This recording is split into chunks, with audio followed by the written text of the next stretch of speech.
ওম অখণ্ড সংহিতা বা অখণ্ড মণ্ডলেশ্বর শ্রী শ্রীমৎ স্বামী স্বরূপানন্দ পরমহংসদেবের উপদেশবাণী পঞ্চদশ খণ্ড।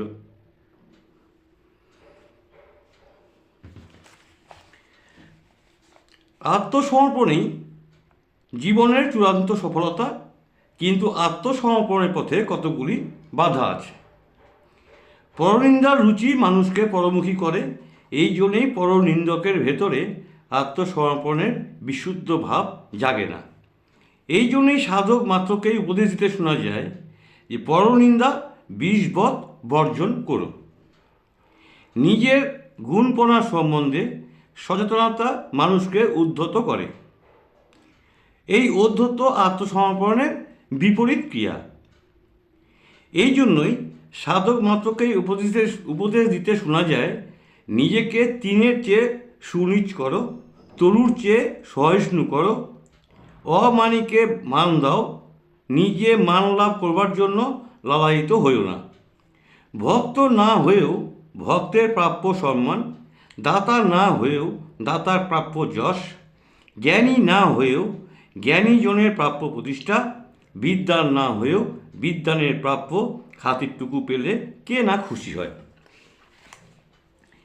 কিন্তু আত্মসমর্পণ যোগী ভক্ত হয়েও ভক্তের সম্মান, দাতা হয়েও দাতার যশ, জ্ঞানী হয়েও জ্ঞানীর প্রতিষ্ঠা, বিদ্বান হয়েও বিদ্বানের খাতির চাইবেন না।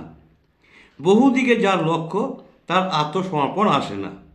একলক্ষ্য হয়ে জীবন নৈকনাথকে আত্মনিবেদন করা চাই, তবেই আত্মসমর্পণ আসে। এই জন্যই সৎসঙ্গের প্রয়োজন। যারা নিয়ত পরমেশ্বরমুখী,